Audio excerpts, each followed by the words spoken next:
ఈరోజు ఆశ్లేష నక్షత్రము. ఈ ఆశ్లేష నక్షత్రము కర్కాటక రాశిలో ఉంటుంది. బుధగ్రహానికి సంబంధించింది. ఈ నక్షత్రంలో జన్మించే శిశువుల యొక్క జీవితం బుధ మహాదశతో ప్రారంభమవుతుంది.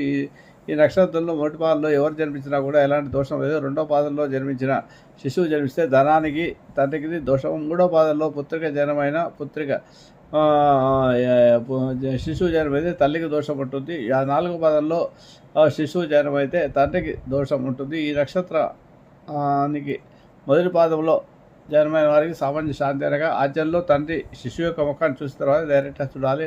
మిగతా వాటిలలో దోషాలు ఎక్కువగా ఉన్నాయి కాబట్టి మిగతా 2, 3, 4 పాదాల్లో దోషాలు ఉన్నాయి కాబట్టి రుద్రాభిషేకము, నక్షత్ర నవగ్రహ జపాలు, దారములు, సువర్ణ దారం శక్తి కొద్దీ చేయవలసి ఉంటుంది.